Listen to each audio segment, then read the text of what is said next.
All right, welcome back. Let's continue the review here. We're going now on to section 2.3.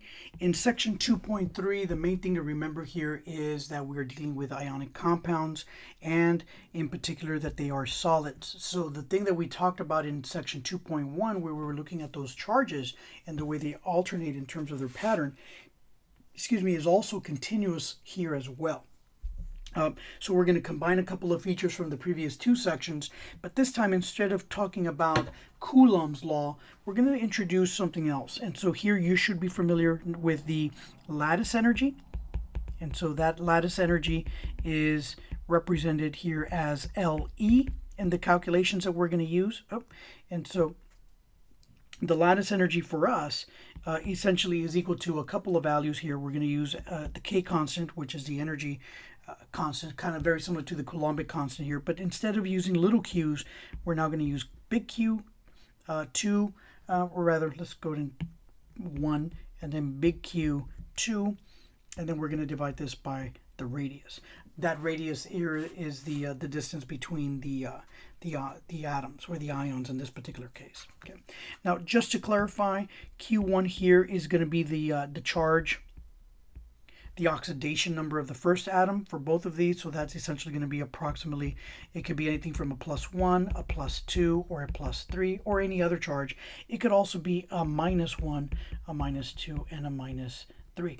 Now, you do, the way I showed you in class, I showed you kind of just take a look at the number, and the number essentially is going to give you the magnitude. Is going to give you the magnitude of the actual force here. Repulsive forces and attractive forces are determined whether it's positive or negative, but the main thing here is that you can quickly determine whether the force or this lattice energy, which is equivalent, by the way, which is equivalent to the bonding energy. So whenever we say this, although bonding energy is more of a thing that we look at with covalent compounds here on the ionic side, we can use the term lattice energies, but you can think of it in similar terms here. Lattice energy and bond energy. They're things that are essentially referring to the same thing at the end of the day, because that's actually the force of attraction between these particular ions in this case for the ionic solid, but we do refer to it as lattice energy, just to make sure that we're clear. But overall, though, what we need to be considered here, two factors that will eventually lead to a higher lattice energy is going to be when Q is the greatest. That means when you have values like 2 and 3. Also -2, -1, or -3. The higher the number is going to be a greater number up here in the top. So that means that your numerator value will be higher overall. The other factor that will influence lattice energy is going to be the radius. So the smaller the distance between those atoms is going to be important. So in this regard, what I want to do is kind of show you a couple of items that you need to be aware of, and that is, what if I have a couple of atoms, for example, ions. Let's say I have an ion here of a positive. I have another ion over here, and let's say that, just for the sake of argument, let's say that they're like this, and let's say that I have another one here, a minus. And so you're going to see that these particular ions here, and I won't draw too many of them, but I just want to give you an idea of what I'm referring to. You've got a couple of ions like this. Notice here between the ions, there's very little difference between them. If I were to draw these again, kind of to distinguish, let's say that I had a couple here. Let's say that I had minus here. And so let's say that these are actually spread out a little bit more, just for contrast. And so we'll put that one there, and then we'll put another one here. And so you can start to see, even in these two drawings that I've done here, notice here in the first one, so let's say this particular group up here, this is group A, and we'll call this other group here group B. You can see that in group A, the ions, there's very little space between the ions in either of these pockets here. But over here in group B, you can see that there's actually a little bit of space here, noticeable space between the positive and negative in this vertical alignment. Same thing here, and then across, going horizontally between this negative and this positive. Same thing down here. So we would say, because of that distance here, we would say that in this particular case here, this is R is small. And in this particular case, we're talking about this piece right here. This here, R is large. And so just like we had addressed already with the previous discussion, the bigger the size of R, then that means that that value over here with respect to the R value, the bigger the number in the denominator essentially is going to lead to a smaller lattice energy. So we would say that between sample A and sample B, sample A would be more tightly bound. It would be more attracted to each other in terms of these positive and negative ions. So it would have a lot more of a higher lattice energy in comparison to sample B. So sample B would have lower lattice energy. Be a lot easier to break this apart. Okay. That's one way of looking at it. So you can also engage in this in terms of numerical calculations. And so let's take a look at a couple of those.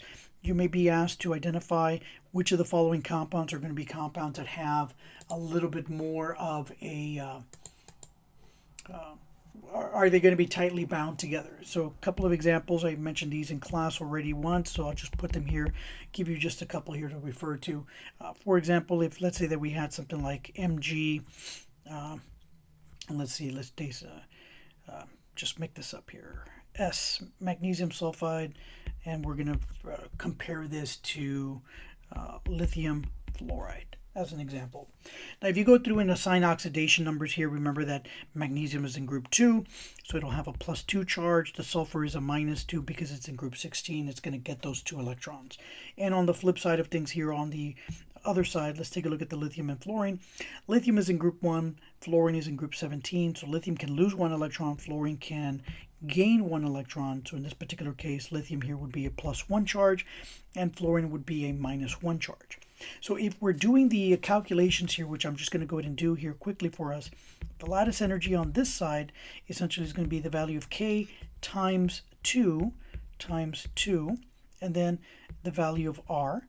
And then we'll do the same thing. Let me contrast this with a slightly different color. Put this in yellow.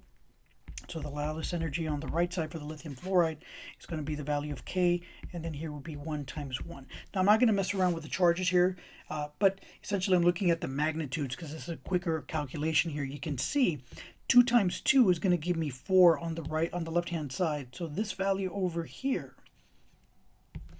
this part right here, is actually going to give you a value of 4. Whereas on the right side, with the lithium and the fluorine, those values there are going to wind up giving you a value of 1. So when you're comparing, you're going to be comparing here the value of 4 versus 1. Clearly the 4 is higher, so we would say here that the compound that has the higher lattice energy essentially is going to be the compound of magnesium sulfide. So that'd be the easy way to do that in calculations overall for this particular section. Now the next thing we need to consider here is kind of we put things together overall in terms of size, coulombic force, etc. We take all of those items together. We want to make sure that we can put a couple of these items here. So I'm just going to do this. Let me just go ahead and erase all of these items here and create some space. And so one of the last items that I want to share with you is just a connection to the previous unit. You've already seen me kind of draw it over here. Remember, there's alternating patterns between positive and negative charges, so that's important. You also have to take into account size, so make sure that you're able to draw ions of appropriate size. So whenever you have an atom that loses an electron, remember we said that this was called a cation. And so cations are going to be smaller than the original value or the original atom, which is essentially smaller than the neutral atom. And the opposite is true when you consider atoms that gain electrons. And so these particular atoms are called anions, and anions are essentially going to be larger than the neutral atoms. And so what you want to make sure that you do is whenever we're talking about that with respect over here to the actual size that we do, if you're asked to draw a particular diagram or to find or identify the right particular diagram that represents a positive or negative ion, make sure that you draw them accordingly. So here in this case here, if the neutral atom essentially is of this size, then what we want to make sure that we do is if we're drawing the ion here, we're going to make sure that we draw it. I'm going to draw this with a dash line. You want to make sure that you draw it smaller because this essentially would be the positive version. And on the anion, if the anion was of such size, then you want to make sure that that ion is drawn a little bit bigger. And this would be the minus size there. So here, just keep those size distinctions in mind as you consider the last kinds of items here overall in terms of the section 2.3. And remember that size does influence lattice energy. So bigger atoms are essentially going to have lower lattice energy, especially if that size, when you take it into context within the discussion of the equation, because it actually increases the value of R in the denominator. Okay, so with that, I'll close out this particular section, and then we'll move on here to section 2.4.